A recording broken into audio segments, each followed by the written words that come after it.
Antoine, merci d'être là. C'est à toi de te présenter. C'est moi qui te remercie. Merci de l'invitation. Ravi d'être avec vous. En matière de se garer et pour être pas un petit peu en retard, je pense qu'effectivement on se pose là et c'est toi qui va donner les solutions, mais j'ai plus de questions que de réponses vis-à-vis de l'IA.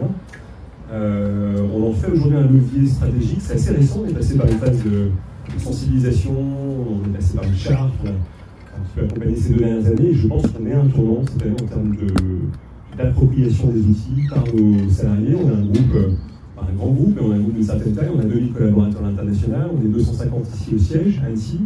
Toutes les directions support sont localisées au siège, tout le développement de produits, c'est une centaine de personnes qui bossent sur le cycle de vie produit travaillent ici, et on voit bien à quel point l'IA va et doit révolutionner nos métiers, et que c'est un enjeu d'avantage concurrentiel. J'y vois vraiment un enjeu de compétitivité, avant peut-être de parler à plus long terme d'enjeux de transformation, voire d'enjeux presque un peu existentiels, on pourra en parler. Je pose beaucoup de questions sur l'avenir de notre profession, de nos produits. C'est quoi une salle de classe dans 15 ans, vous voyez mais ça, c'est presque encore un autre sujet. Je crois que là où tu voulais débattre, enfin, il n'y a pas de débat, c'est qu'en réalité, partager cette expérience d'une entreprise qui doit s'y mettre, qui doit plonger dans le bain, qui doit embarquer ses collaborateurs, comment on s'y prend. Je suis très, très ravi de pouvoir partager avec vous là-dessus et de vous entendre aussi, parce qu'on partage plein de problématiques, énormément de questions autour du transformant de l'IA. Alors j'ai dit que MAPED, le groupe MAPED représente 90% des sociétés françaises. Alors attention, non, c'est un très grand groupe avec certaines histoires et certains niveaux et certaines tailles. Ça ne représente pas toutes les sociétés françaises. En tout cas, c'est la situation de cette société avec le sujet de l'IA. C'est ça qui représente beaucoup de sociétés. Mais je pense que tout le monde a peut-être maintenant sur le livre un produit MAPED ou dans la journée il a utilisé un produit MAPED. En tout cas, tu peux nous parler rapidement vraiment avant d'aller dans le sujet de l'entreprise familiale. On a un groupe qui est basé à Annecy, on a un peu plus de 70 ans, 75 ans. C'est un groupe familial, je suis la 3e génération, je co-dirige le groupe avec mon frère. On a une présidence tournante, on co-dirige, c'est-à-dire qu'on est chacun, je suis en charge de la région IMIR, on a des Amériques et l'Asie. On est un des leaders mondiaux de l'accessoire scolaire, on est très internationalisé.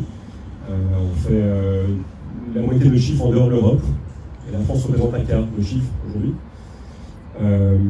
Donc on travaille via des filiales, via des distributeurs à l'international. On est des industriels, on fabrique 3 produits sur 4 qu'on vend en Chine, au Mexique, et une activité traditionnelle ici de gomme et de compas qui existe depuis la nuit des temps, bien avant que j'intègre l'entreprise. On réalise à peu près 270 millions de chiffres. Et on a entamé une diversification, je vous parlais de l'avenir, la lecture qu'on peut avoir de l'utilisation de nos produits. On a entamé une diversification en 2016 vers le jouet. Le jouet représente un quart de notre chiffre d'affaires aujourd'hui. À marque MAPED Créative, c'est le loisir créatif pour l'apprentissage des enfants, et aussi suite à une acquisition assez impactante du groupe Juratoys, collectif de marque Juratoys. Octobre 2022, c'est la marque Jeannot, les jouets bois Jeannot, qui est le leader français du jouet bois, et puis les jouets doux, peluche, marque Calou, Puriculture, Les Lilliputiens, jolie petite marque belge, je vois quelques mamans qui hochent la tête. C'est des jolies marques, et puis on distribue par ailleurs Taille, TY, c'est peluche à gros yeux, Billy Bunnies, un modèle complètement différent, là où Jeannot est une distribution exclusive. Taille est là partout où il y a du trafic, dans les stations essence, dans les tabacs, chez les libraires, etc. On est distributeur pour Taille, qui est le leader mondial de la peluche. Ça représente à peu près 90 millions d'euros aujourd'hui pour le groupe, et c'est une grosse transformation aussi en interne. C'est à vous le trend là sur les réseaux sociaux, le petit jouet, vous avez entendu, non? Ça crée le buzz, là, le petit jouet que tu achètes en carton et tu sais pas quelle couleur il y a à l'intérieur, mais ça crée un buzz énorme. Bon bref. Peut-être indirectement là, je vois qu'il y a... Alors, juste pour info, l'année dernière on est parti sur un format ping-pong, donc questions-réponses. Je prépare quelques questions à mon invité. Et l'idée c'est de sortir un petit peu du cadre d'une présentation PowerPoint, voilà. À la fin, c'est à vous de poser vos questions à notre invité. Et donc, dès que vous avez une question en tête, n'hésitez pas à la noter quelque part. Comme ça, on n'oublie pas. Je vais attaquer tout de suite si ça te va. Et à poser des questions à notre animateur aussi, parce que tu es quand même un peu un des meilleurs spécialistes de l'IA dans mon environnement direct. Et j'avoue que c'est peut-être toi qui vas apporter des réponses. Moi, je prends beaucoup sur toi. Non, mais je pense qu'il faut te poser la question à toi. Mais en tout cas, moi, il n'y a pas de problème si vous avez des questions, avec grand plaisir. Alors, Antoine, tout d'abord, pourquoi la décision de dire il faut amener Maped dans l'IA, il faut embarquer le groupe dans cette nouvelle technologie? Est-ce que c'était une décision stratégique ou plutôt on a décidé de suivre une tendance et une prise de conscience progressive? Alors, je crois que c'est beaucoup lié à la transformation de nos métiers, de nos marchés. Ça fait une petite dizaine d'années que j'ai le sentiment que notre environnement, c'est pas qu'un sentiment, c'est constat que notre environnement se transforme de façon exponentielle et se complexifie surtout.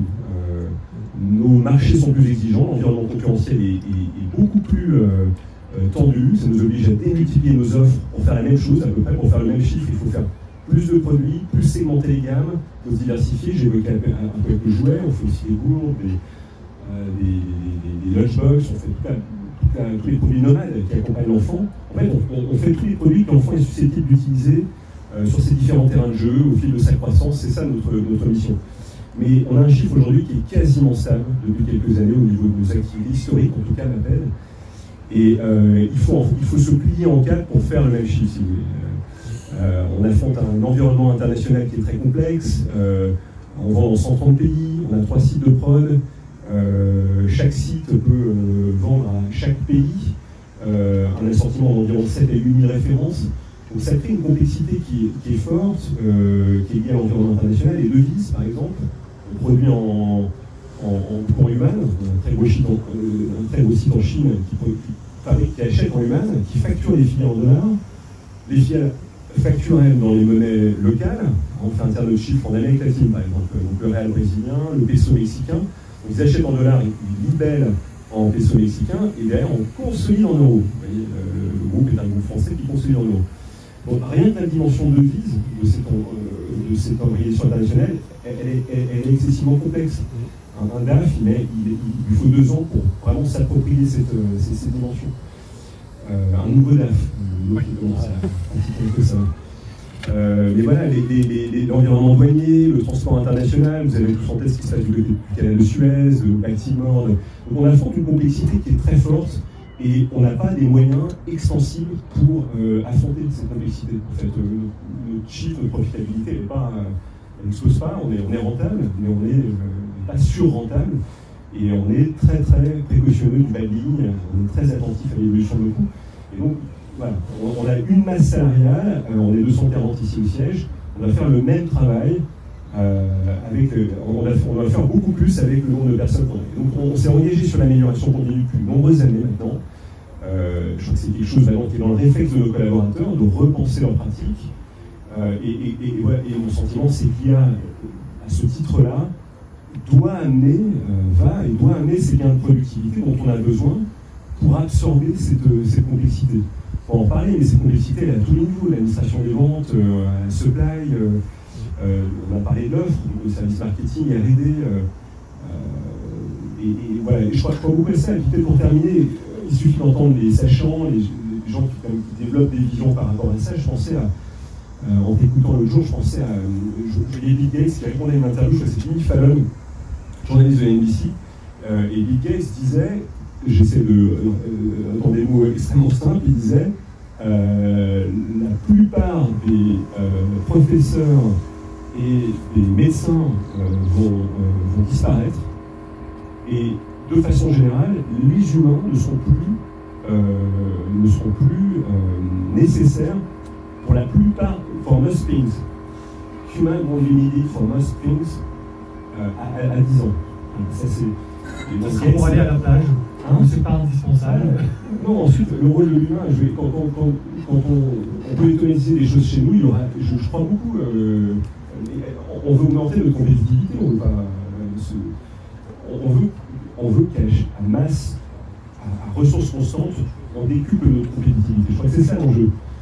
Voilà, Gates, c'est pas connu pour ses prises de position excessives ou dramatiques. Enfin, je crois que c'est raisonnable et c'est quelqu'un qui s'infuse quand même beaucoup l'actualité. Il faut prendre le coup de ce que c'est. 10 ans, c'est rien pour une entreprise familiale comme la nôtre, c'est vraiment demain. Donc, si j'ai bien compris, il y a un peu les deux. Il y a quand même un côté qui rentre dans le cadre de l'engagement du groupe dans l'amélioration continue. Il y a aussi une prise de conscience de la situation actuelle et l'évolution très rapide de la technologie. Alors, la plupart, on ne sait pas aujourd'hui quelle est la maturité que tu vas estimer du groupe Maped dans l'emploi de l'IA en interne. Elle est faible. Je pense qu'on a développé maintenant un intérêt et une conscience de la transformation en cours. Pour y revenir, si tu veux, ça passe par. On n'est pas une équipe de 10 personnes, il faut pousser beaucoup de monde. Donc on passe par des étapes un peu incompressibles pour sensibiliser. Ça va, ça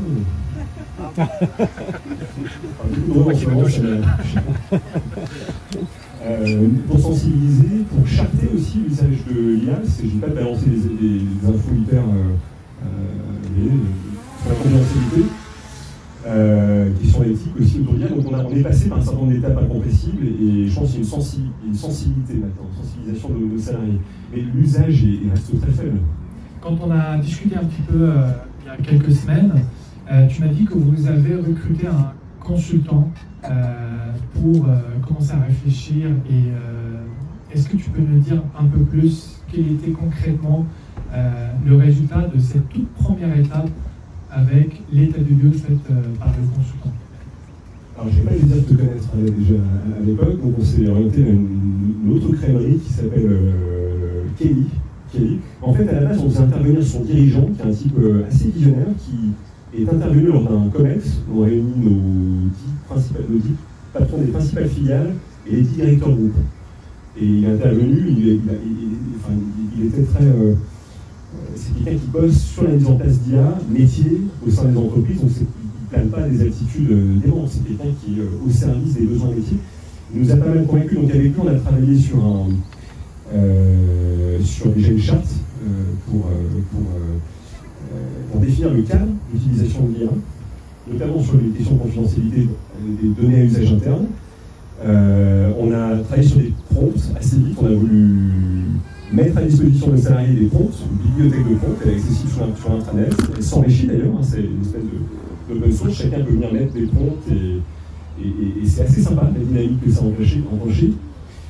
Et puis derrière, il nous a poussé à mettre en place notre propre gouvernance IA en interne, un comité de pilotage aujourd'hui qui est en charge du déploiement de l'IA. Alors j'imagine le comité de pilotage suit quand même un plan ou ce qu'on appelle feuille de route. Est-ce que tu peux nous parler un peu plus, au moins, sur l'objectif court terme de 2025? Quels sont l'objectif concret de ce plan? Volontiers. Alors, le comité de pilotage, il est court, 5 personnes, j'en fais partie. On a le DSI, on a un autre collaborateur informatique qui est en charge de l'urbanisation de nos systèmes. On a une DRH qui se prend bien au jeu et on a le patron du digital, un service digital qui gère essentiellement la relation avec les e-tailers, mais aussi toute la digitalisation de nos process.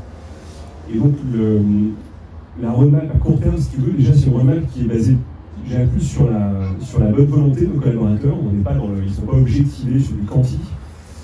On essaie de susciter l'intérêt.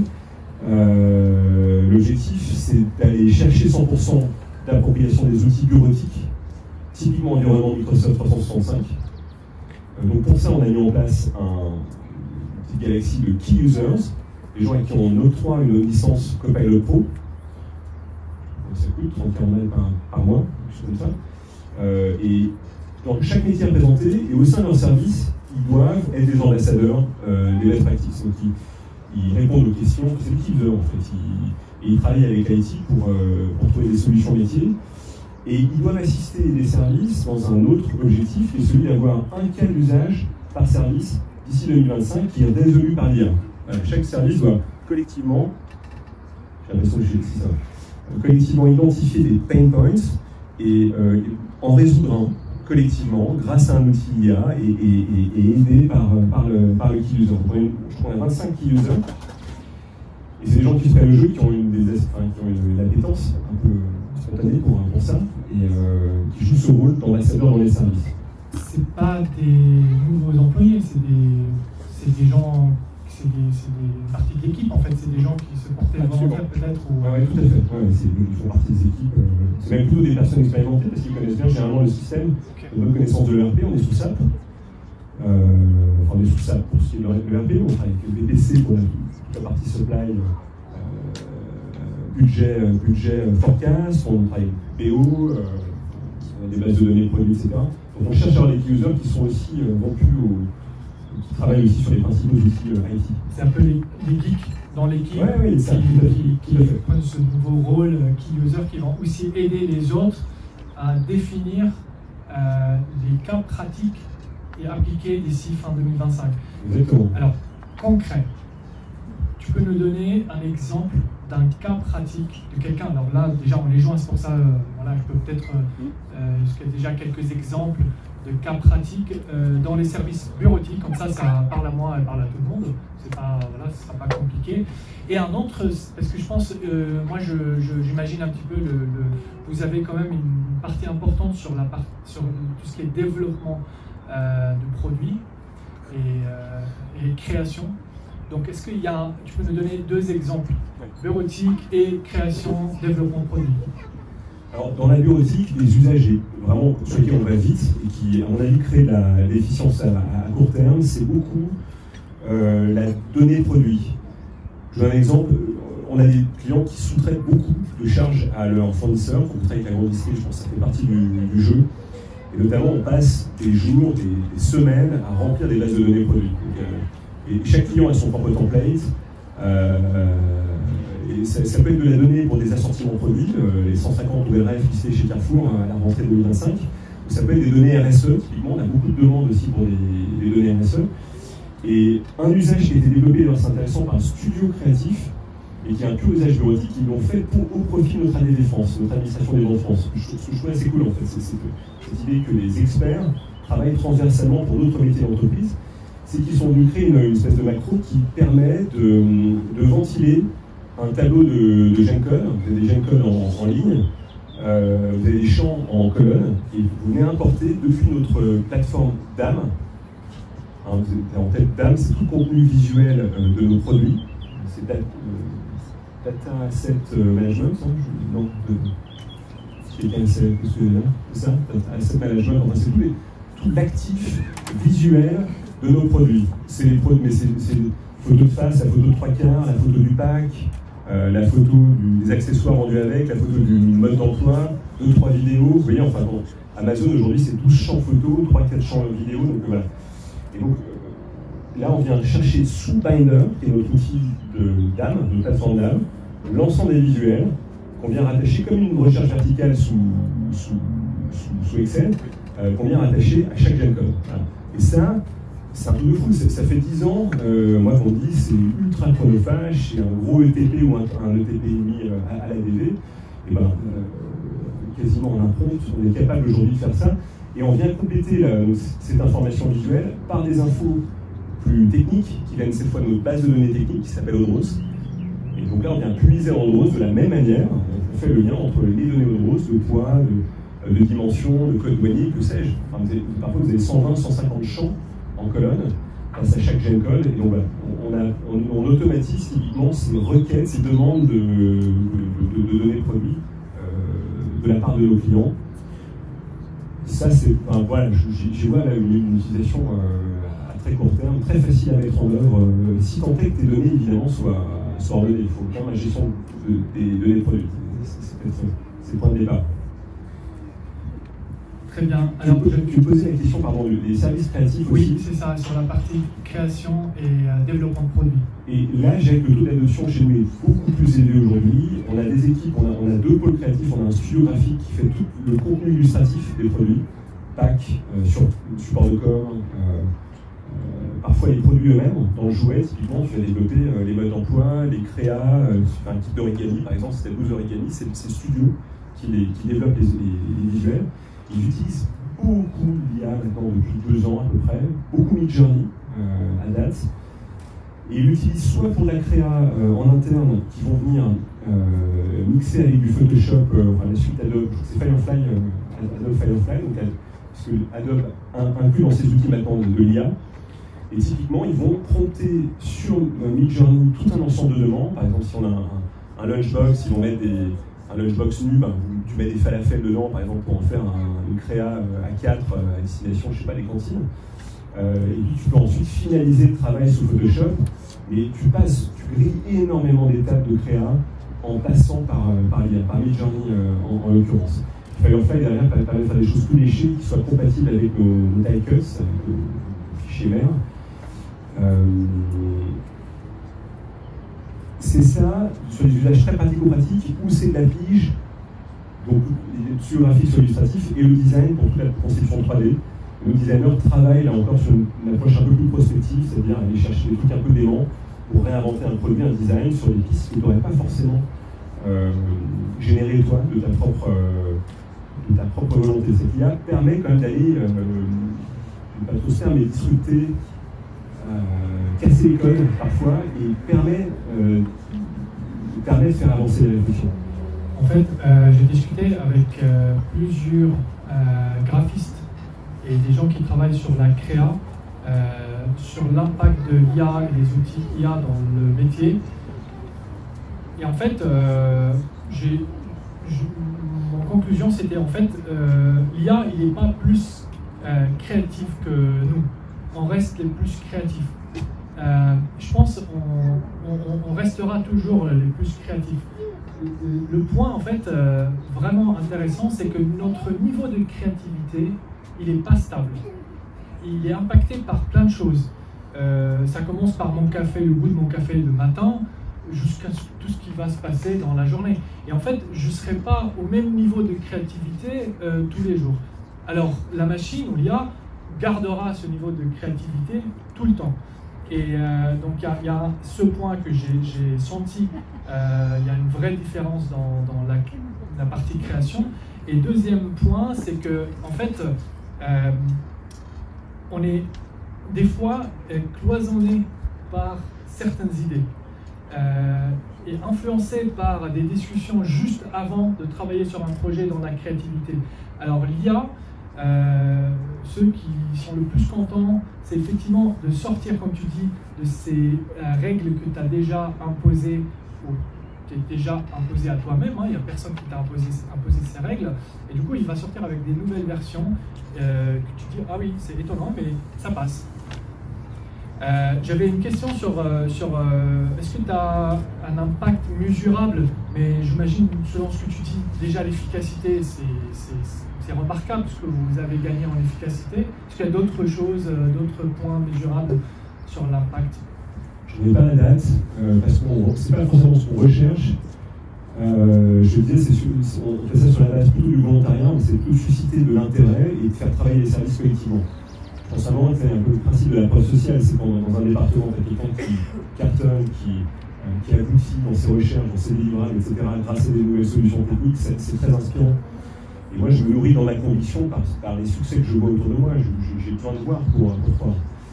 Donc on est plus dans cette approche-là, mais je pense dès l'année prochaine, on aura notamment sur les services qui vont être révolutionnés par l'IA, je parle plus de cycle bureautique, mais vraiment de métier. On va rentrer dans des objectifs un peu plus sonnants et trébuchants, des objectifs contractuels, et il y aura des délivrables. Ok. Alors, là, on a l'impression que tout se passe bien. Est-ce qu'il y a des difficultés? Est-ce qu'il y a des choses qui ça va pas tout le temps comme tu veux? Je parle de l'intégration de l'IA. On va rester sur l'IA. Alors c'est pas... moi, les principaux freins, si tu veux, c'est ta question. Récemment, on a adressé le plan stratégique il y a un mois à l'ensemble des collaborateurs du siège, et puis on déroule d'ici 2 semaines aux filiales. C'est un plan de transformation et puis un plan vraiment d'excellence opérationnelle, si vous voulez. a beaucoup transformé, mais on affronte, j'en parlais avec certains d'entre vous, mais on affronte quand même un environnement marché qui est épouvantable depuis 2024. Et on a besoin de renouer avec de l'efficience opérationnelle. Avec le bad ligne, avec la gestion du cash, avec l'efficacité de projet aussi, faire en sorte de plus efficace, plus rapide, mieux délivrer les projets qu'on engage. On a énormément de projets, on a beaucoup d'échecs aussi. Donc on est un petit peu sur ce tournant-là. Il est intéressant d'ailleurs parce que ça adresse les deux enjeux d'IA, la transfo, mais aussi l'amélioration continue. C'est un peu la fin de mois, la fin du mois, la fin du monde. Et il y a vraiment ces deux vitesses. On a une société qui est très imprégnée par la réduction de notre impact. On a des ambitions réduction d'impact carbone très importantes. Et on a une société à mission aussi. Donc ça, c'est vis-à-vis de l'IA, et ça crée un certain nombre de biais, notamment sur le fait que ce soit hyper énergivore. Les doutes viennent beaucoup de là. Est-ce que ça va remplacer l'humain? Est-ce qu'on a des biais politiques de la part des salariés? Donc ça a nécessité de faire un travail de conviction.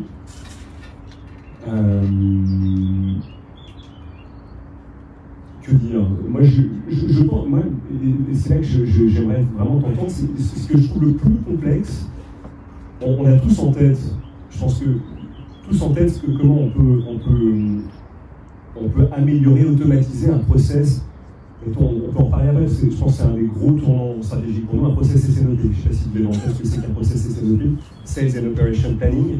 C'est tout le lien entre la brève commerciale jusqu'au quasiment à l'achat de vos matières premières. Ouais. Qu'est-ce qui se passe à toutes les échelles de ce process? Et c'est d'autant plus important pour nous qu'on doit maintenant réduire énormément le désendettement. Enfin, on va améliorer le désendettement, on va réduire nos dettes, et puis on va améliorer le cash, améliorer la gestion de trésorerie. Je vois un énorme levier sur toute cette inefficience, en fait, d'une certaine manière, qui est présentée par les stocks. Le stock est le principal levier de ce qu'on appelle notre working capital, c'est-à-dire vraiment notre consommation de cash. Et autant je parviens bien à le matérialiser intellectuellement, autant la question c'est comment le prompter, c'est comment l'automatiser. Quand tu es sur ça, par exemple, c'est CJ, je sais qu'il y a le RP, comment transformer l'intention et la lecture, la vision que tu peux avoir pour l'amélioration de tes process comment le tester, comment le prompter physiquement sur Copilot par exemple, ou sur GPT. C'est ce qui, à titre perso, c'est ce qui me retient le plus, et je vois bien à quel point nos salariés comprennent les tenants et les aboutissants, mais ils n'arrivent pas à s'y mettre, ils n'arrivent pas à faire le premier pas et à prompter efficacement, surtout sur la big data, sur vraiment les données pléthoriques. J'aimerais revenir à l'humain, donc les salariés. Comment vous arrivez à les convaincre? Alors, peut-être pas les convaincre parce que... Tu réponds à la question. C'est pas forcément les convaincre parce que finalement, quand la direction va dans ce sens particulier, on va suivre, mais plutôt les stimuler, les motiver. Ça fait 2 ans quand j'anime certains ateliers plus ou moins en lien avec l'IA, je vois dans les yeux des gens il y a un peu de peur. Et là, cette peur baisse avec le temps. Je le vois dans les yeux jusqu'à maintenant et on oublie petit à petit. Mais tu l'as dit tout à l'heure, on a peur que l'IA remplace l'humain. En gros, je fais quoi pour mériter mon salaire s'il y a un prompt ou il y a un logiciel qui fait exactement ce que je fais 2 fois plus rapide, voire plus. Donc, comment vous arrivez à stimuler les salariés à accepter d'employer les outils IA dans leur quotidien? Mais tu poses une question fondamentale, j'ai pas la baguette magique, il y a énormément de peur. Il y a énormément de peur autour de l'IA. Mais en fait, l'humain est beaucoup drivé par la peur. Je vois tous les jours, les transformations du monde font peur. Mais ce n'est pas la seule transformation qu'on engage, l'IA. On réfléchit au modèle de distribution, on réfléchit au modèle de conception, on réfléchit à la capacité à le fabriquer en France, ou fabriquer en Europe ou aux confins de l'Europe. C'est excessivement compliqué aujourd'hui d'affronter l'environnement français, en fait, soit fiscal, réglementaire. Donc tout ça pose d'énormes questions sur l'emploi, sur l'avenir, voilà, c'est des questions un peu existentielles pour nos salariés. Je ne parle même pas de l'avenir du crayon, de la règle et du papier. Je sais pas, ça m'intéresserait d'avoir votre avis là-dessus, mais et peut-être c'est, en fait, on en vient à des questions quasi existentielles. Quand je pose la question à des profs sur nos accessoires, parce qu'ils existeront toujours dans 15 ans, ils me disent mais t'as pas idée à quel point c'est important pour la mémorisation, la motricité fine, pour les jeunes enfants, par de latéralité aussi, tout cet enseignement cognitif, voilà, par le toucher, par le soin, nos outils ils servent ça, ils servent ces apprentissages. Et il y a assez peu de doute au sein des professeurs. Mais quand on leur demande quelle est leur principale difficulté, et ce qui fait le gros des mots qu'on reproche à l'éducation nationale en France, on dit c'est l'hétérogénéité des classes. C'est-à-dire qu'une classe de 35, quand vous avez 3-4 niveaux différents à traiter dans chaque matière, avec une préparation de cours pour chaque matière, c'est une complexité folle. Et on parle de classe de niveau, on parle d'inclusivité, etc. Il y a beaucoup d'hommes, mais il y a des aspects presque politiques derrière. Mais la réalité d'un enseignant aujourd'hui, c'est qu'il faut individualiser les contenus. Sinon tu frustres les meilleurs et tu largues, tu perds ceux qui sont les plus en difficulté. Et quand tu commences à réfléchir un peu à ça, imaginez un monde avec, je sais pas, une petite device par élève, tu sais, c'est une armeuse d'Elena, hein, mais sauf qu'elle est reliée à la maîtresse par une espèce de... Elle est mise en réseau vis-à-vis de la maîtresse, peut-être même au niveau de l'établissement, peut-être même qu'au niveau national, on a un suivi en live des apprentissages, on peut tester quasiment en temps réel de nouveaux modes d'enseignement, etc. Et c'est à l'école et puis c'est à la maison aussi. Tu vois, c'est du support automatisé, IA générative, apprenant, vis-à-vis des élèves qui ont besoin peut-être d'un exercice de plus, ou qui doivent approfondir tel point spécifique de l'enseignement. Donc, en fait, tu vois, à quel point il y a des... Enfin, sur un plan peut-être un peu plus stratégique, parce qu'on a beaucoup parlé de bureautique et de mise en œuvre opérationnelle, mais à quel point j'ai deux injonctions totalement contradictoires aujourd'hui, et qu'est-ce qu'on fait? Est-ce qu'on se pousse par la tête? Est-ce qu'au contraire, on se conforte dans la pérennité de nos produits? Donc là, et ça, évidemment, c'est une question, un questionnement au niveau de la direction, mais ça l'est très clairement pour nos collaborateurs. Voilà, donc il y a la petite révolution en marge de la bureautique, et ça, il faut la prendre vite. Hein. Moi, en fin d'année, je commencerai à dire à ceux qui ont encore des réserves, écoute, c'est sympa, mais il faudra quand même que tu mettes très très sérieusement. Et je ne fais pas trop de soucis pour ça. J'ai plus d'angoisse existentielle autour de la façon dont ça va révolutionner le métier. Je pense que je ne peux pas être le seul dans l'assistance à me poser 2-3 questions sur ce sujet. Jean-Loup. Je vais juste partager mon point personnel sur l'IA. Je pense que la peur vient des inconnus. Toutes les choses qu'on ne connaît pas, on a naturellement peur. Et justement, quand on voit les gens ont moins en moins peur, c'est parce qu'on connaît plus en plus l'outil. Et je pense en fait c'est une des manières de baisser la peur, ou plutôt accepter les nouveautés et l'intégration des nouveaux outils. C'est peut-être la formation à expliquer non, ça va pas te remplacer, ça va t'assister, et ton métier, c'est pas grave si c'est plus le même demain. On est dans une phase d'évolution, et d'évolution en permanence. Je pense que la formation, c'est, en tout cas ce que je remarque, je vois quand même un impact très réel. J'ai plus peur quand je connais. Pas forcément maîtriser, mais je le connais. Alors, on a beaucoup parlé de comment le groupe Mapped emploie l'IA, mais pas à ton niveau, de la direction stratégique. Est-ce que toi, tu penses, ou tu utilises déjà l'IA vraiment dans l'étude prévisionnelle, dans l'étude de marché, dans les décisions, plus au niveau groupe et plus stratégique? Pas du tout. Je vais pour dire que oui, mais non, absolument pas. Je ne saurais pas comment m'y prendre. Et je ne vois pas comment remplacer. Autant je sers des outils bureautiques. Je suis moi-même key user sur Copilot. C'est très sympa. Enfin, ça révolutionne un peu l'usage. Je ne sais pas si ceux qui utilisent Copilot. mais notamment un. Nul. Pas satisfait jusqu'ici. Ah ouais. Sur Excel notamment, non, Excel, c'est peut-être la seule exception, mais ouais. par exemple, PowerPoint, super déçu. PowerPoint, c'est un peu merdier, je suis d'accord. Sur un tableur, sur l'analyse, je trouve que c'est vraiment le. Ça évolue, mais. Faut vérifier. Ouais. Par contre, sur les analyses rapides, c'est parce que le prompt remplace la bonne vieille barre de formule et sur des grosses analyses, je trouve que c'est quand même convaincant. Dans les synthèses de réunion, ça fonctionne quand même. Ouais, mais par rapport, enfin, je sais pas, je demande la même chose à ChatGPT et à Copilot, les résultats avec ChatGPT, on peut l'emmener vachement loin. C'est mieux. Ouais. Avec Copilot, franchement, on est vite efficace. Ouais. Non, mais partagé par tous les observateurs.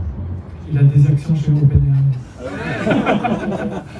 Aujourd'hui, c'est pas sérieux, hein. Je parle aujourd'hui. Ah oui, bien sûr. Oui, mais pour revenir à ta question, j'en sais pas. Mais je reviens au process SNOP. Tu vois, je ne suis pas une fixette là-dessus, mais en fait, il dit tout chez nous. C'est une presse commerciale. On est dans 130 pays, vous voyez, donc c'est des distributeurs et des filiales. C'est assez facile d'imaginer un monde où, sur la base de leur stock, d'accord, ils traitent chacun entre 6 et 700 F, sur la base de leur stock, de leurs objectifs de stock et d'un prévisionnel de vente, on puisse quasiment consolider un plan d'achat. Le plan d'achat, généralement, il est fait des filiales vers le siège lui reconsolide un plan d'achat vis-à-vis de ses usines, pour faire simple. Et les usines elles-mêmes s'achètent des matières premières, des composants, des packs, des semi-finis, bref. Et donc, entre l'achat des granulés plastiques, polypropylène en Chine, et puis le moment où tu vas facturer le produit à la distribution, je ne parle même pas du moment où elle va le vendre, c'est dans quelques semaines, je t'invite à faire vos courses avant les grandes vacances. Il y a un an. Il y a un an. Et sur entre l'achat, passer commande, et commencer à fabriquer le produit il y a un an. Ouais, il y a un an. Ouais, c'est-à-dire que là, on facture la distribution en mai, mai-juin, c'est nos 2 plus gros mois de facturation. Et les achats de matière, les deals avec nos fournisseurs primaires, ça se fait au printemps L2-1. Et donc, au-delà du temps, chaque maillon de la chaîne, il y a un stock. C'est-à-dire qu'on a 3 quasiment niveaux de stock. On a du produit fini, on a de l'encours, on a des achats de matières premières, etc. Et je fais un calcul rapide. Chez nous, une journée de cash immobilisé, quel qu'il soit, ça peut être du cash immobilisé dans des créances clients ou des fournisseurs, mais le stock, c'est de loin le principal vecteur de performance de réseau, de BFM, c'est 30 000 euros. Chaque jour gagné, c'est 30 000 euros. En coût total, inclus les coûts financiers. Donc on voit bien l'enjeu sur un process d'1 an. Alors, on n'ira jamais un certain nombre d'étapes. Il faut un stock tampon, il faut pouvoir sécuriser ton service, les clients te demandent d'avoir une détention de stock, etc. Donc je parle d'un idéal théorique, et je vois bien à quel point vraiment la supply chain au sens large, depuis les prévisionnistes jusqu'au site de prod, va subir une révolution à assez court terme. C'est pas très compliqué de modéliser ces process. Ça demande beaucoup de capacité de traitement. Et ça demande surtout tout par la prévisionnelle commerciale. Si votre prévisionnelle commerciale est juste, si tous vos DIRCO ont fait leur job correctement, parce qu'ils sont plus près de leur marché, ils connaissent bien leurs clients intimement, tout le reste est quasiment automatisé, on est d'accord, tout part du besoin marché. Et donc, le savoir-faire, il est dans la preuve, il est dans la connaissance des marchés. Il n'est pas dans toutes les opérations derrière qui consistent à acheter pour être au rendez-vous de la rentrée des classes. Là, c'est ce que je trouve vraiment impressionnant, c'est parce que là, je pense qu'il y a pas mal de chefs d'entreprise avec nous. On parle depuis 2 ans qu'on n'arrive pas à imaginer ce qui va se passer dans les prochains mois. Et prévision sur 1 an pour un produit où tu l'achètes et tu vas commencer à fabriquer dans 1 an, c'est impressionnant. Et par contre, c'est très important ce que tu dis aussi, Antoine, que c'est le niveau de connaissance du commercial de son marché et ses clients compte énormément. Sauf qu'aujourd'hui, avec votre échelle, je parle au niveau international, l'état géopolitique, l'état économique du monde impacte énormément les décisions des clients, de vos clients, et le consommateur. Et donc, je ne sais pas comment, en fait, là, le commercial doit être quand même un expert en géopolitique, plus économique, plus commercial, pour qu'il puisse avoir une proposition idéale qui va être bonne dans un an. Et je pense à l'IA, il peut faire, il pourra faire quelque chose d'impressionnant. Parce qu'en fait, là, il y a des périmètres énormes. On a plusieurs experts dans le même cerveau. Et je pense qu'il y a un enjeu énorme. Mais la géopolitique, on ne la fait pas et on la subira toujours. Mais là, à ce moment, c'est des gens qui sont sur les marchés d'avoir la meilleure vision possible pour leur marché. Elle sera toujours meilleure que la mienne, qui suis au siège, qui suis à des milliers de kilomètres. Et donc, c'est toujours mieux d'avoir une vision que de ne pas en avoir. C'est toujours mieux d'avoir une idée de à quelle sauce tu vas manger dans un an, plutôt que d'en avoir aucune idée. Puis il y a des récurrences aussi dans les patterns d'achat, dans notre profession. Il y a une grosse partie de l'assortiment quand même qui est renouvelée. J'ai un Leclerc, un Carrefour. Donc la prévision est possible quand même. Mais je crois beaucoup à un modèle apprenant en la matière, parce qu'il y a des patterns qui se répètent. Et ensuite, les aléas, on les traite, dans le sens où on les sécurise. S'il faut contourner l'Afrique parce que Suez est fermé, il faut passer par le cap de Bonne-Espérance, tu mets 2-3 semaines de plus de fret maritime.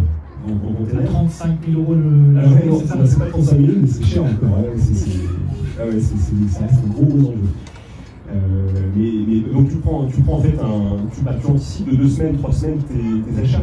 Tu prends un stock de sécurité. Donc on sait traiter aussi, on sait mettre dans ce fameux process, on sait y mettre des buffers pour sécuriser nos opérations. C'est pas en soi, à mon avis, ce qui empêche d'automatiser ce système. Mais je serais vraiment ravi d'en parler parce que ça reste une idée un peu abstraite. Mais je suis certain, et je suis sûr que tu le vois, que c'est les fonctions qui vont être bouleversées les plus vite, et ceux qui ont réussi à créer des apps, à développer des outils au profit de cette optimisation, ce sont les grands gagnants dans toute l'industrie, en tout cas, et dans tous les biens de consommation. Ça concerne moins les services. Antoine, je te promis que ce ne sera pas très long. J'ai une petite dernière question. Est-ce que tu as un conseil pour des chefs d'entreprise, des directeurs de groupe qui sont dans la même situation de Maped, sauf que toi, tu as quand même le recul à aujourd'hui, et ces entreprises se posent la question. Est-ce que tu as des conseils sur l'emploi de l'IA en interne? Je serais bien embêté de. Je vais pas trop donner des conseils, parce que vraiment, je suis très limité dans ma lecture, vraiment l'IA. Je trouve que c'est un peu ce que tu cherchais d'ailleurs. On a plein de questions. Je pense qu'on apprend en marchant, voilà. C'est exactement ce que tu disais, tu les diabolises et tu picousses tes collaborateurs en les mettant face à des situations métiers, des difficultés métiers, et en les incitant à innover et utiliser les outils à leur disposition. Et je pense que c'est éblouissant, le résultat souvent est éblouissant, peut-être pas Copilot dans tous les cas, et t'as raison, il y a une phase d'apprentissage, c'est loin d'être parfait, mais j'en cite quand même là sur ça dans l'usage, je trouve que c'est assez bluffant. Mais c'est vrai qu'il y a un retard par rapport à GPT, ils vont le combler d'ailleurs, j'ai du mal encore à comprendre comment expliquer un tel retard en interne comme ça sur une licence payante. C'est très prospectif. C'est sûr qu'on est totalement. On centralise tout l'IT depuis Annecy maintenant sur 800 postes groupe. Et on a 800 licences. Microsoft 365. Donc l'évidence, c'était d'aller se servir dans un outil qui est une espèce de plugin dans les applis bureautiques. Voilà, c'est vraiment la facilité. Mais oui, c'est très ouvert. Hein. Merci beaucoup Antoine. Merci beaucoup. Merci. Moi, j'ai fait un petit peu là les points les plus importants que j'avais notés. Maintenant, je vais vous laisser le micro. Si vous avez des questions, Antoine, profitez-en maintenant. Alors, Serge, je te passe le micro. Ouais, je parle fort. Oui. Il y a la question de la sécurité. Ok, il y a les licences, mais jusqu'à quel point tu peux être sûr que tu n'es pas en train de renseigner la planète entière, qu'elle soit russe, chinoise ou américaine? Donc la confidentialité. Eh oui, la sécurité, là, c'est quand même des portes ouvertes. Un point très important. Même si on nous dit que c'est maîtrisé, comment tu gères ça? Alors aujourd'hui, effectivement, en utilisant des outils, je vais répondre à la place d'Antoine, mais c'est une réponse qui s'applique à tout le monde. En utilisant les outils tels quels, ChatGPT ou les autres, tu acceptes les conditions générales d'utilisation et leur politique de confidentialité. Il faudra lire, ça change de temps en temps. En tout cas, ce qu'ils disent que les données sont traitées pour améliorer la machine, pas pour concurrencer d'autres marchés.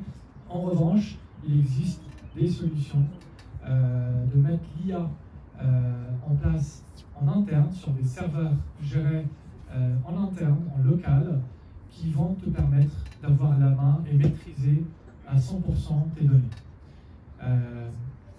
C'est des solutions, forcément, vu qu'on est dans les débuts, c'est des solutions qui sont coûteuses. En revanche, chaque jour arrive, il y a des nouveautés énormes. Et donc, ça ne va pas durer, ça ne va pas rester très longtemps, très coûteux comme ça. C'est sûr, on y va vers une solution plus internalisée quand il s'agit, où il y a un enjeu de la confidentialité. Et puis si je peux me permettre, Serge, j'ai le sentiment que chez nous, les enjeux sont plus sur la data interne que finalement sur les requêtes ouvertes sur le web. Tu vois, si je reprends la question des forecasts commerciales, des plans d'achat, des objectifs d'inventaire, etc., tout ça, finalement, c'est une info qui existe en interne. Copilot, tu peux sélectionner un champ web ou interne, en fait. Il y a deux terrains de jeu. Et à date, ce qu'on fait, d'ailleurs, on parlait d'automatisation d'extraction de données visuelles, données produits, etc., tout ça, ça vient de nos bases de données produits internes. Donc il y a déjà beaucoup à faire sur ce terrain-là.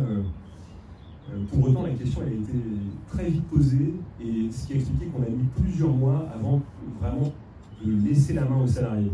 Pour passer par une charte d'utilisation, on a beaucoup verrouillé ce point de la confidentialité avant de se lancer dans le combat. Est-ce qu'il y a d'autres questions? Les key users. Déjà, merci pour la présentation. Petite question sur les key users. Quelles fonctions dans l'entreprise? C'est des gens qui ont des fonctions managériales ou pas nécessairement? Pas nécessairement, ils sont un peu geeks, comme le disait Raled. Qui c'est qu'on a? On a un responsable clé France côté commerce, on a une responsable qualité, un responsable du laboratoire côté qualité, on est chef de produit écrit sur la famille écriture, par exemple, au marketing. On a un concepteur 3D spécialiste de l'injection qui est pas mal manager lui-même sur la partie R&D dev. Donc là, c'est des profils assez hétéroclites. Sur la base du volontariat, on a forcé personne. Assez vite, se sont dessinées certaines personnalités avec un peu piqué à la cause, qui ont peut-être déjà une première marque. On voit tout de suite les personnes qui déjà de leur plein gré ont testé. Ça en dit beaucoup sur leur volonté de faire avancer le sujet. Donc c'est allé assez vite et on n'a pas du tout cherché à orienter le choix des key users. C'est sur du pur volontariat et plutôt des non-managers d'ailleurs que des managers.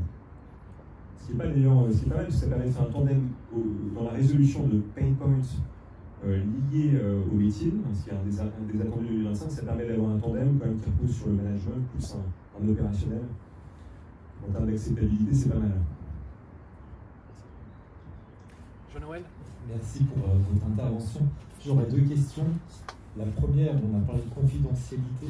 Est-ce qu'il y a plus de risques d'attaque extérieure le fait d'utiliser l'IA?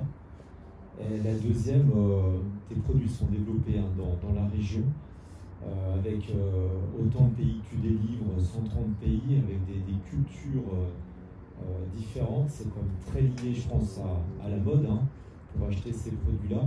Est-ce que l'IA ne peut pas justement t'aider à anticiper ces effets de mode par culture, par pays? La première question, c'est par rapport C'est à la au niveau confidentialité. spam. Voilà, est-ce qu'on n'a pas plus de risques d'attaque le fait d'utiliser l'IA et d'ouvrir notre... Alors, le spam, c'est pas forcément en utilisant l'outil, c'est plutôt le réseau. Donc, plus on utilise des objets connectés ouverts à un réseau, plus il y a le risque, plus il y a des éléments entrants, des fichiers exécutifs, des liens, ça va aussi augmenter le risque d'avoir ce côté cybersécurité. Pas forcément en l'utilisant l'IA. Là, le sujet se pose effectivement sur pas le spam, c'est plutôt le phishing, donc écouter et voir ce qui se passe dans une entreprise. Et donc là, c'est vraiment le vol des données, ce qu'on a évoqué tout à l'heure concernant le sujet de la confidentialité. Et pour la deuxième question, concernant les produits... Anticiper, voilà, grâce à l'IA, la mode, à travers la livraison des produits dans différents pays, selon la culture du pays, selon... je pense carrément c'est la magie de l'IA, c'est imaginer vraiment un expert en tout domaine et de toute nationalité et qui a des années d'expérience en plus. Donc de dire, voilà, mets-toi dans la peau, voilà, on ne le dit plus maintenant, mais avant les prompts commençaient tous par ça, mets-toi dans la peau d'un designer chinois. Faut plus le dire. Comment ? Faut plus le dire. J'avais en tête le il y a plus vraiment... le contexte, rôle, action. Oui, mais en fait, justement, là c'est très très important. Là, merci Antoine d'avoir évoqué le sujet parce que... On a règlement juteux que là c'est sur la compte quelques jours. Parce qu'il y a 2 ans, on a commencé à utiliser l'IA générative et là on a commencé à voir des prompts, des baguettes magiques. Et là on a commencé à voir des gens qui vendaient des prompts, donc qui vendaient des baguettes magiques. Du coup, on a dit, allez, je vais l'utiliser, je vais acheter. Et donc on a commencé à créer une sorte de boîte à outils avec des prompts pour faire certaines tâches. Alors, là, il n'y a aucun problème, c'est très bien, ça fonctionne, c'est merveilleux. En revanche, ça ne fonctionne plus très longtemps. Les prompts évoluent parce que l'outil évolue. Et donc, la façon et la manière dont on va parler à l'outil, il faut aussi l'adapter. Donc, il ne faut plus le dire parce que c'est bon. Justement, la machine, elle est intelligente. C'est ça la différence entre un programme ou une machine qui est programmée à faire une tâche et l'intelligence artificielle. Donc il y a le côté apprentissage et la machine va apprendre. Et effectivement, il y a beaucoup de prompts qui sont datés aujourd'hui et il faut aussi donner une couche de nouveauté et d'amélioration. Mais effectivement, c'est la magie vraiment de l'IA et le côté le plus utile que je trouve. J'ai vu une question pas loin.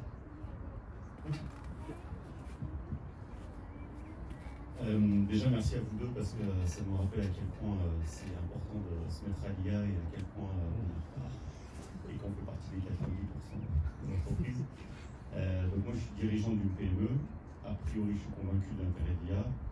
A priori, je me dis qu'il faut y aller et on a déjà fait suffisamment de retard. On a déjà pris suffisamment de retard.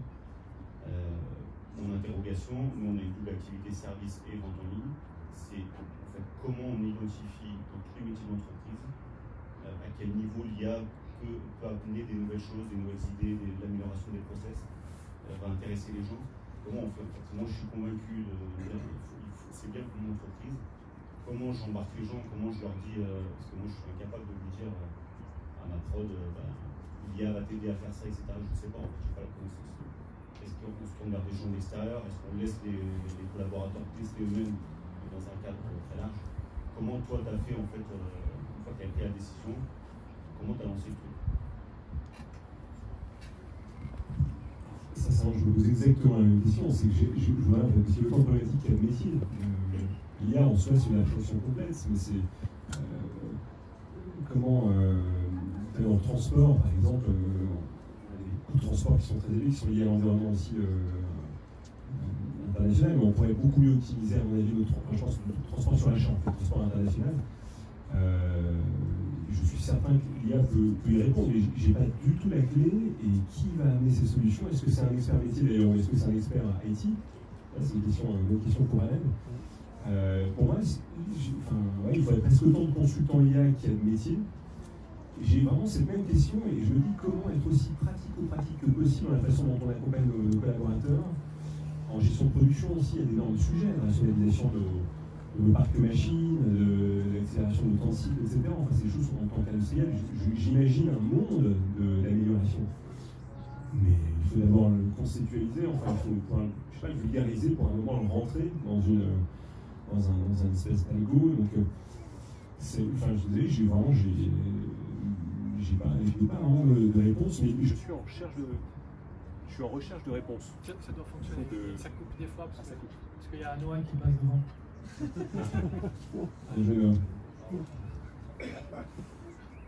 Et donc voilà, j'ai presque envie de me reporter vers notre expert du jour parce que j'ai. C'est toi l'expert du jour. Et je pense, moi je vais plutôt, sans parler d'IA, parler du SEO, le référencement naturel. À l'époque, quand on a compris que c'était tellement important pour n'importe quelle entreprise de se positionner dans le moteur de recherche, on a dit, oula, qu'est-ce qu'il faut faire? Est-ce qu'il faut former quelqu'un en interne? Il faut appeler un expert qui ne connaît pas mon métier. Mais pour Google, il faut quand même un certain niveau de connaissance du métier. Là, je pense que c'est très proche. C'est pas la même chose, mais c'est très proche. Moi, je pense que la manière la plus saine, c'est de externaliser avec quelqu'un qui va connaître un maximum le métier. Et avant de proposer une solution, il faut quand même qu'il y ait un certain niveau de connaissance. Donc, celui qui propose tout de suite un outil prêt à employer, ce n'est pas forcément la bonne personne. En tout cas, l'apprentissage, même si c'est en externe, l'apprentissage, puis les conseils et l'accompagnement. L'accompagnement, jusqu'à un moment où j'arrive à justifier un poste en interne pour que je puisse mettre ça en place. Et je pense que si on arrive à ce niveau, à justifier un poste en interne expert IA, qui connaît parfaitement le métier parce qu'il est dans l'entreprise, là ce sera l'idéal. Donc effectivement, c'est une vraie question parce que aujourd'hui, plus on a beaucoup d'experts dans le cas. Ils sont devenus plus nombreux que le SEO. Oui, Laurence.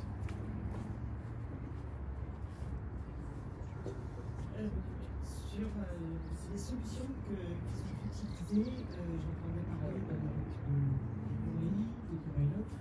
Est-ce que ce sont les deux solutions les principalement recommandées pour des entreprises ou est-ce que je sais qu'il y en a d'autres, mais pourquoi celle-ci d'abord? Pourquoi ces deux solutions-là?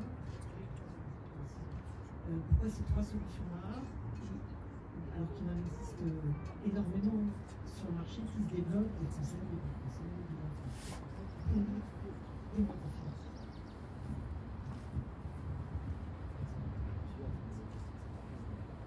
Nous concernant, je disais un petit peu, c'est qu'on a traite 800 licences Office 365 qui sont centralisées au niveau de PSI Group. Donc il n'y avait qu'un pas pour y rajouter l'option Copilot Pro. C'est un budget qui n'est pas démesuré, il y aura une quarantaine de key users groupe d'ici 2 mois. C'est tous des experts métiers et donc ils ont un joli outil qui vont faire progresser aussi, parce que l'outil, on l'a dit, est imparfait. Et en fait, je vois toutes les fonctions bureautiques de base en fait, présentes dans Copilot, sur la synthèse de réunion, sur la génération de données, sur l'analytique, sur du... qu'est-ce qu'on peut citer d'autre sur la communication interne ou externe, la traduction, toutes les applis dont on a besoin, on va dire à court terme, pour se faire la main et mettre nos collaborateurs en confiance. Donc plutôt que d'aller sur une autre interface, là, tu as ton Excel, ton PowerPoint, puis voilà, tu as juste un petit... quand tu as un petit logo Copilot, c'est que tu peux faire un clic droit et là, tu as le champ un certain nombre de choses, et ça permet de bidouiller, et c'est assez drôle d'ailleurs.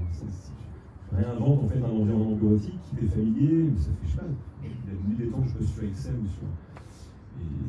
C'est imparfait, mais voilà, c'est facile en tout cas quand on est habitué à l'environnement Microsoft. En fait, c'est surtout ça. Je pense que la plupart des ordinateurs en entreprise, c'est Windows. Windows, c'est MS Office, et MS Office, c'est bon, on a l'habitude, on sait plus l'utiliser et s'en servir. Donc, installer quelque chose qui est nativement connecté à tous nos outils de bureau, c'est quand même la classe. Donc, c'est pas par mérite, c'est pas par mérite. Encore une fois, il y a des outils aujourd'hui qui sont beaucoup plus performants. Mais c'est par simplicité d'intégration et d'interface qu'ils ont eu la chance, clairement. En revanche, est-ce que ça va durer? Il faut vraiment qu'ils restent dans la course, parce que c'est pas évident de continuer à payer sur quelque chose que je peux trouver ailleurs, au même prix, hein, je parle pas moins cher, au même prix, mais avec des meilleurs résultats. Et ChatGPT, c'est ça, parce que ChatGPT c'était le premier outil IA génératif qui était lancé au public et tout le monde a commencé à l'utiliser, tout le monde a commencé à parler, donc ils ont pris vraiment un pas d'avance sur la notoriété, mais la notoriété a amené beaucoup de cash, et beaucoup de cash a amené beaucoup d'évolution technologique, d'où aujourd'hui ils sont les meilleurs en termes de performance, parmi les meilleurs, parce que c'est vraiment une réelle course. Hein. À chaque keynote, Google ou Apple, on voit des choses bluffantes, et donc une performance et puissance des serveurs qui dépassent. Donc c'est vraiment une course. Yes. T'as invité des concurrents, Red Bien sûr, il y a des concurrents, je suis ravi de le voir. Je trouve assez faire, tu t'inviteras quand même. Alors moi j'ai une petite question, j'en avais 3 initialement, mais vous avez répondu quand même à ma question. En fait, là moi je monte une start-up. Moi ChatGPT c'est désolé Red, mais un des meilleurs investissements parce qu'en pro ça me permet d'avoir des consultants dans tous les domaines assez rapidement. Avant je travaillais dans une très grosse boîte et j'avais le service juridique, j'avais le service IT, etc. Et ça me permettait de poser des questions. Maintenant c'est ChatGPT qui répond à mes questions. Mais la question, là, moi j'utilise l'IA tous les jours et les personnes autour de moi, et notamment des stagiaires ou des jeunes, l'utilisent à gogo tout le temps. Donc je suis plutôt dans le sens inverse, c'est pas comment les inciter à utiliser l'IA, mais plutôt qu'est-ce qu'on va mettre dans le modèle. Moi, à l'instant T, dans une start-up, je ne me pose pas la question de est-ce que mon modèle est problématique de sécurité, parce que je suis une toute petite start-up, donc je pense que ça n'intéresse personne. Mais avant, je travaillais pour l'extension du Palais des Nations Unies, et effectivement, je me suis posé la question de, ok, pour faire un procès-verbal de séance, pourquoi pas utiliser l'IA, etc. Et en fait, je me dis, l'entreprise n'a pas du tout encadré ce que les employés avaient le droit de faire, ce qu'ils avaient le droit de mettre sur ChatGPT ou pas, sur des modèles internes ou pas. Donc, ça, c'est ma première question. Est-ce que vous, avec les services RH par exemple, vous en discutez de ce qu'a le droit de faire l'employé et des données qu'il a le droit de mettre? C'est différent de la direction parce que c'est vous-même, vous en occupez par vous-même. Et la deuxième chose, c'est est-ce que juridiquement l'IA est encadrée dans des contrats? Typiquement, l'ONU aurait pu nous mettre en confidentialité, oui ou non, utiliser l'IA ou pas. Voilà, c'est une question, je ne sais pas si ça passe ici, mais c'est une question de complètement. Merci, Sophie. Alors, comment vous faites? RH, ils ont des règles ou c'est carte blanche? Je dis à la DRH, c'est membre du comité de pilotage. C'est dire quand même que cette dimension conduite du changement, elle est entre de bonnes mains. Maintenant, sur la dimension purement légale, confidentialité, ça a été traité et on a mis des mois pour le faire. C'est toute une charte qui a été co-construite aussi. Désolé, on est un peu participatif et ça permet sur le long terme de bien faire les choses. Mais au point même que je disais, mais c'est pas, il faut chanter ça et aller plus vite. Et il y avait quand même des forces en présence pour. Je retrouve les enfants de l'ECA. Il y avait des forces en présence quand même les principales inquiétudes dès le début du projet, elles portaient là-dessus. On a plus, sur les données sensibles, toutes les données supply, produits, les problèmes de nouveauté, les données commerciales un peu clés comme les tarifications, etc. Aucune n'est diffusée en externe. C'est purement traité en interne, via Copilot là encore, mais il suffit de sélectionner en fait un usage interne. La difficulté qu'on a, c'est de constituer le périmètre de données qui est éligible à Copilot en interne. Par exemple, si je veux aller puiser dans notre plateforme B2B, par exemple, pour avoir des éléments, je sais pas, des photos de display, de publicité sur le lieu de vente, etc., je ne peux pas encore le faire. On est en train d'agréger toutes les bases de données internes qui permettent en fait d'enrichir cette intelligence collective interne et pour faire des requêtes complexes. Mais on ne s'est pas amusé à date, y compris quand bien même on nous garantit aujourd'hui la sécurisation de Copilot+, voilà, ça reste des intérêts américains, on est très protecteur de nos données, de notre intelligence. On est très protecteur de nos concepts, de nos brevets, de notre différenciation, voilà, c'est toutes les recettes, toutes nos petites recettes secrètes et on fait très attention à ça. Donc,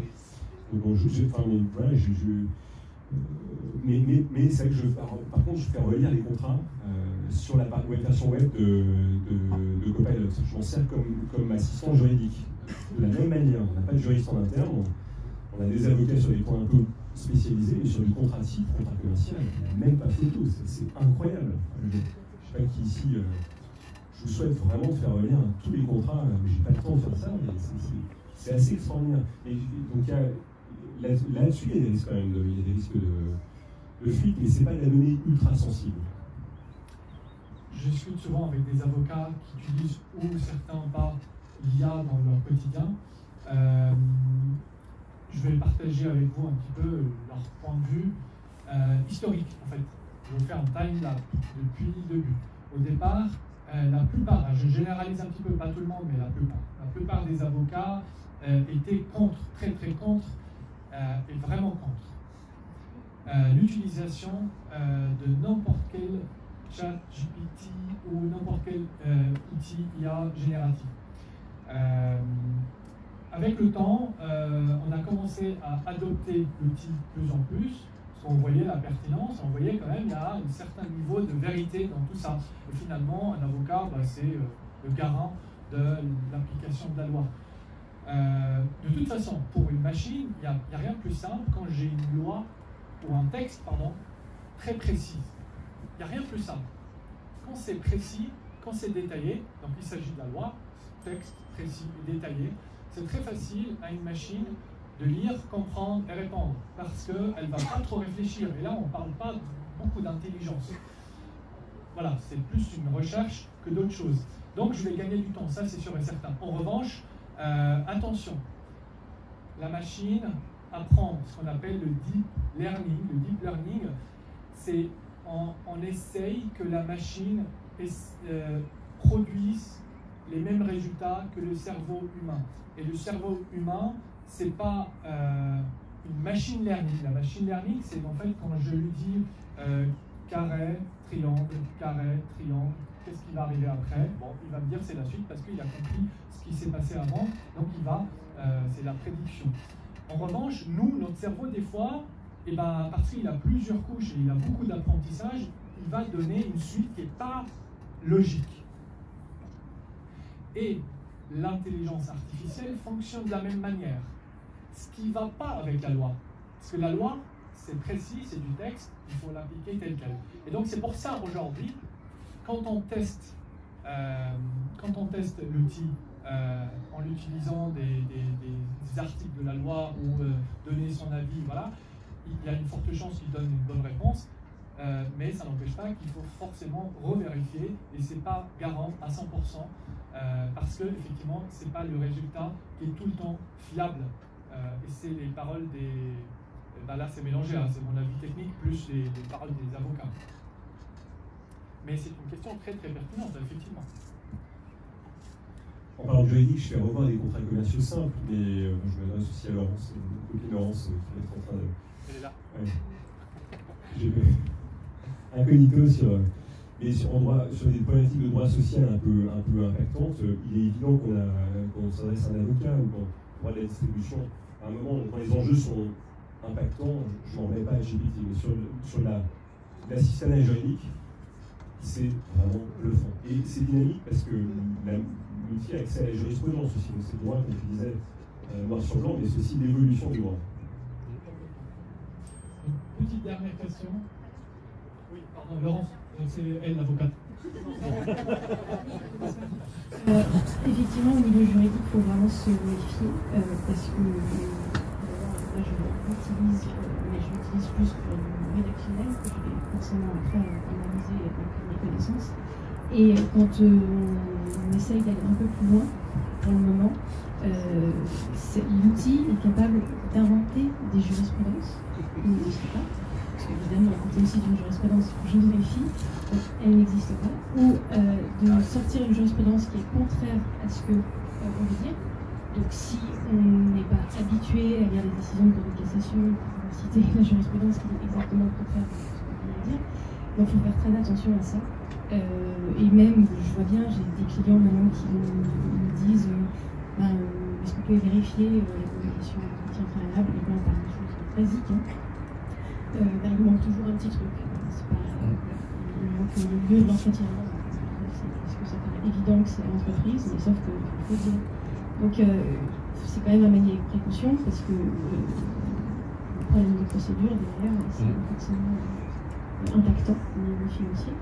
Et voilà, et moi, nous aussi, de notre métier, on l'utilise pour rédiger des mails. Moi, je l'utilise beaucoup comme, tout simplement, comme si j'avais déjà une secrétaire, c'est-à-dire que je parle et déjà c'est écrit, ça vient du temps. Et après, je remets toujours en forme et on ne dit jamais les noms. Voilà, il faut faire attention, on dit Société X, Monsieur Y, etc. Et après, on complète nous-mêmes, parce que forcément, même si on se dit qu'il y a des milliards d'informations chaque jour, je ne sais pas bien ce que je peux faire de tout ça, mais on est très vigilant là-dessus et on est sensibilisé aussi par les ordres là-dessus. Merci Laurence, et j'ajoute qu'effectivement c'est le rôle de l'État et des responsables qui rédigent la loi qui sont aussi en cours de création des outils qui répondent parfaitement normalement à ce genre de questions, qui vont être, je pense, d'abord ouverts pour des spécialistes qui utilisent la loi, et plus tard peut-être à tout le monde. Allez, une petite dernière question. Bonjour, je m'appelle Louis. Alors c'était pas vraiment une question, mais plus sur apporter des solutions justement. Tout ce qui va être la fiabilité de l'IA par rapport aux dossiers sensibles. Aujourd'hui, il y a des domaines comme Lama ou alors Mistral, qui sont des français, qui permettent un téléchargement open source et donc de l'avoir nous-mêmes sur notre ordinateur. C'est vrai que justement, il n'y a pas de fuite de données si à condition bien évidemment que l'environnement de l'ordinateur reste vierge. Et pour tout ce qui va être justement la fiabilité de l'IA, le problème c'est qu'un modèle comme ChatGPT justement, lui ne va pas pouvoir dire non, je ne sais pas. Il va vraiment essayer d'inventer, de toujours répondre à une question, même quand on n'a pas l'information, d'où la raison pour laquelle des fois il peut venir inventer, dire des choses qui sont... Voilà, faire plaisir, exactement, c'est vraiment faire plaisir. Du coup c'est pour ça qu'utiliser l'IA c'est pas du tout un problème, par contre il faut toujours bien évidemment relire, il faut le voir comme un outil, pas comme un employé. C'est toujours un outil, il faut vérifier constamment. Toujours comme un stagiaire ou un truc. Bien sûr qu'il n'y a pas de problème là-bas. Merci. Merci beaucoup. Alors, merci encore une fois, Antoine, d'avoir vraiment gentiment accepté, puisqu'il n'était pas partant au départ. Il m'a dit, Khaled, j'ai plus des questions que des réponses. Donc, arrête. Mais vraiment, merci. Ça me fait vraiment plaisir. Encore une fois, l'idée, c'est d'avoir un exemple qui représente quand même le marché français. Et c'était le parfait exemple. Vous savez, on va parler d'IA parce qu'effectivement c'est un sujet que ça vous a plu l'année dernière et parce que j'ai le plaisir de partager avec vous, l'annoncer officiellement, la naissance d'une nouvelle structure qui, grâce à WebOrpist, cette structure est née. Donc, il y a 2 ans, j'ai commencé vraiment pas à m'inquiéter, mais à beaucoup réfléchir à la suite de notre métier. Donc, comme tous les autres métiers, notre métier va se transformer en complètement d'autres choses. Et donc, bien sûr, on parle de à cause ou grâce à l'IA. WebOrpist, comme vous le saviez, on propose des services sur mesure pour les entreprises pour améliorer leur visibilité sur le web.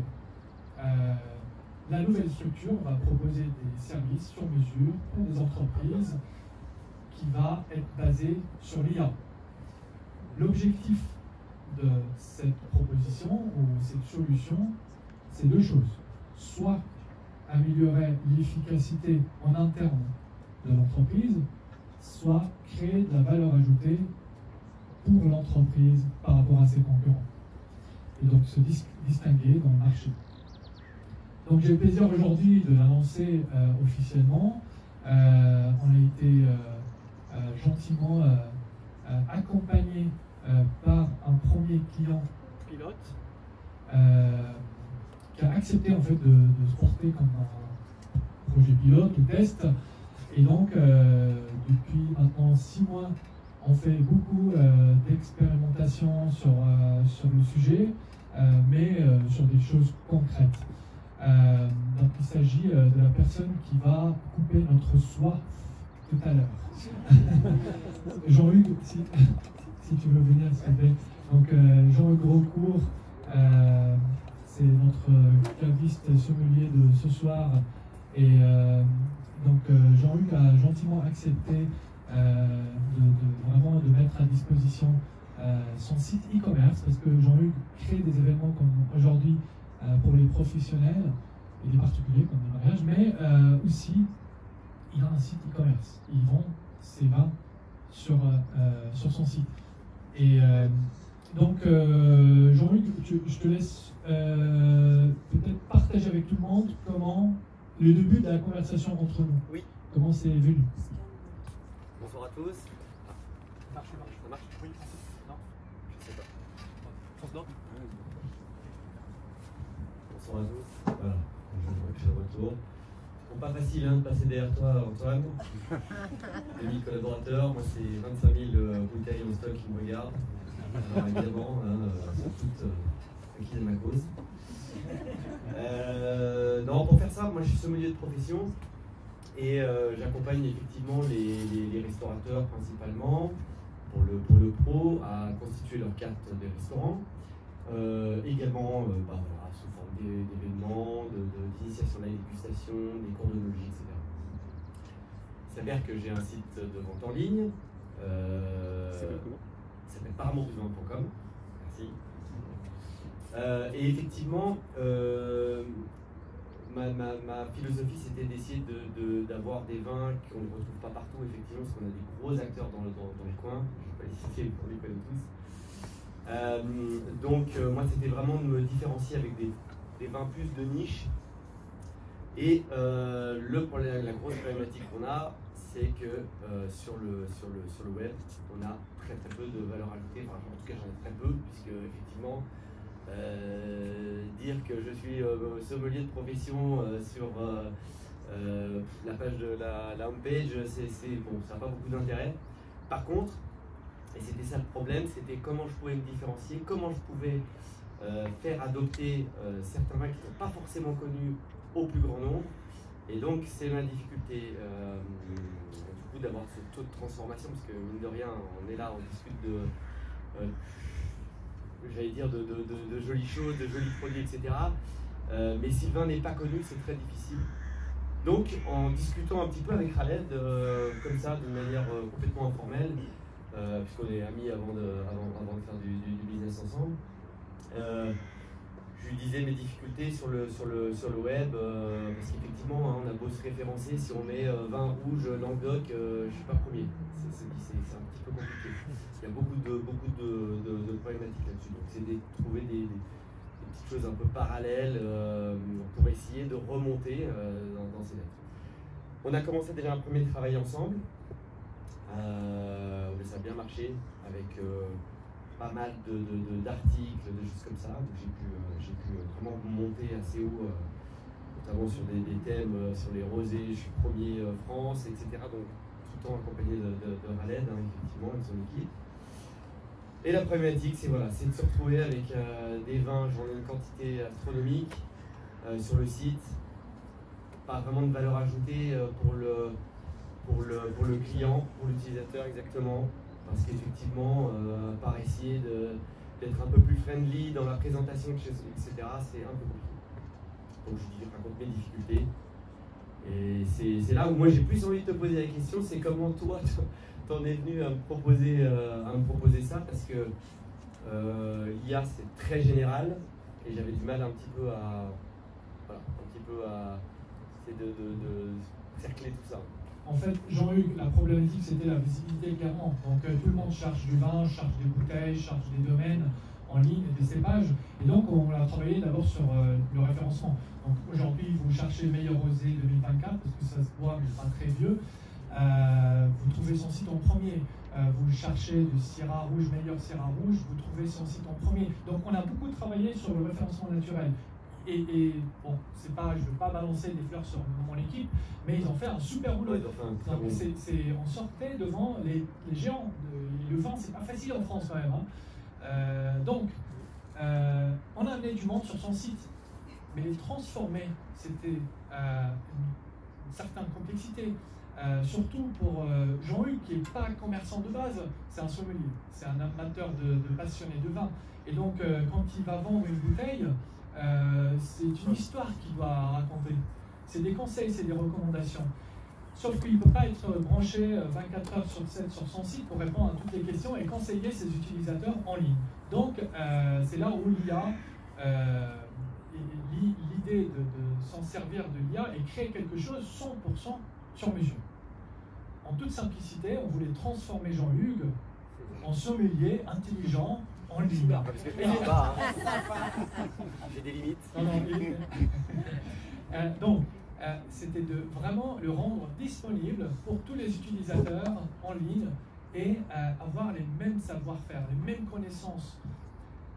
Alors, sans recréer ChatGPT, parce que c'est pas ça le but, tout le monde a l'accès à ChatGPT. Si on a des questions sur l'histoire ou l'historique de certaines bouteilles, là, il n'y a pas de problème. Notre idée est claire, améliorer le taux de conversion de son site web. Quelqu'un qui arrive, qui ne sait pas ce qu'il doit acheter ou ce qu'il a besoin, voilà, et simplifier la recherche. Au lieu de passer 10 minutes en train de chercher dans la cave qui a 2000 bouteilles seul, c'est des choses qui n'arrivent pas à nous quand on rentre chez un caviste. On part tout de suite à quelqu'un. Je lui dis, je vais manger ça, qu'est-ce que tu me recommandes? J'adore ce vin, qu'est-ce que tu as? Je veux ça, il vient avec une bouteille, mais il m'amène derrière lui une autre pour me surprendre. Tiens, fais-moi confiance, teste cette bouteille. On voulait exactement la même chose, sans Jean-Hugues, mais sur son site. Et surtout, les bouteilles qu'on va proposer à l'utilisateur, c'est des bouteilles qui sont dans son stock.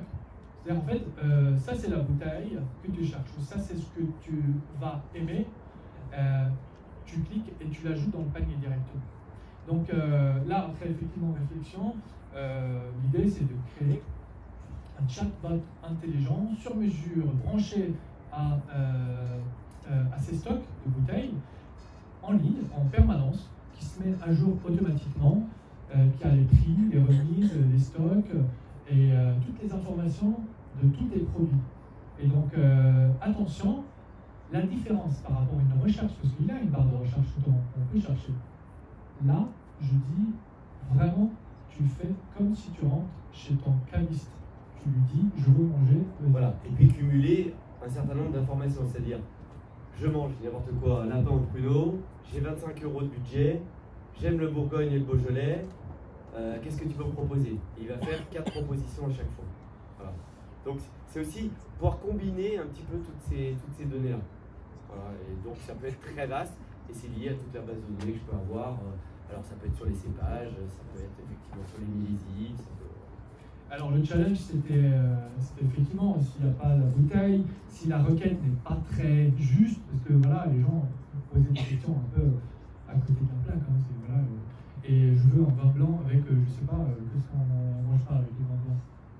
Bon, oui, on pourrait dire une viande saignante si on a un sauvignon. Voilà. Oui, et donc là, la difficulté, le challenge pour nous, c'était effectivement qu'on arrive à proposer, comme un caviste, tu rentres, tu dis jamais j'ai rien en sorte. Donc il y a toujours une proposition pertinente, attention, c'est pas n'importe quelle proposition. Tout en respectant les règles, avec l'autorisation en fait, on voulait vraiment humaniser l'outil un maximum et avec toujours une proposition d'une valeur ajoutée, le conseil de sommelier. Et donc, toujours le côté surprise à la fin. Bien sûr, là, le chatbot, il sera disponible sur son site, accessible quand les gens arrivent sur son site, mais il y a encore une fois l'intégration d'autres outils du quotidien, c'est merveilleux. Donc l'intégration d'un numéro de téléphone enregistré, le numéro de téléphone de Jean-Hugues, version en ligne, dans notre téléphone, et je discute avec lui sur WhatsApp. Je lui dis, demain, où je prends une photo d'une bouteille que je suis en train de boire dans un restaurant, est-ce que tu as la même? Et donc il me répond directement avec le lien vers la bouteille sur le site à ajouter dans le panier directement. Voilà, donc l'idée en fait c'est de ne pas le remplacer, mais créer une valeur ajoutée pour son entreprise, pour son site de la vente en ligne. Donc merci à toi pour la confiance que tu m'as donnée et tu nous as quand même attendu, parce que techniquement c'était pas évident de brancher avec un site que c'était pas à nous, on n'a pas créé le site, c'est encore un prestataire, donc il y a pas mal d'allers-retours. Mais j'ai voulu partager avec vous cet exemple concret de l'application de l'IA dans une entreprise traitement sur mesure. On a la réponse à la question de Serge tout à l'heure concernant la confidentialité. Il y a toujours la possibilité d'enregistrer toutes les données en interne dans un serveur en interne. Donc là, il maîtrise les données, les réponses et les questions de ses clients. Bien sûr, sans parler du côté analytique et statistique et commencer à analyser les questions, les tendances posées par les gens. Donc ça, c'est quand même un avantage qui est énorme. Ça, c'est juste un exemple. On vous a mis des QR codes sur le garde-corps et à gauche, à droite, autour de vous. Donc pendant la soirée, n'hésitez pas à scanner le QR code et tester le chatbot. N'hésitez pas à lui poser des questions bizarres. N'hésitez pas à faire comme la vraie vie quand vous rentrez chez votre caviste. Et faites-nous un retour parce que ça nous fera vraiment un plaisir. On a fini. Jean-Luc va nous dire ce qu'il nous a préparé à boire, mais j'aimerais juste, avant de lui laisser la parole et vous laisser profiter du moment, remercier encore une fois Antoine pour ton temps et pour tout. C'était vraiment intéressant de discuter avec toi. Merci à vous tous, ceux qui ont venu l'année dernière, les nouveaux. Merci, un grand merci à l'équipe, parce que sans eux, franchement, super organisation, c'était parfait. Merci, vous êtes tous charpés comme moi, vous êtes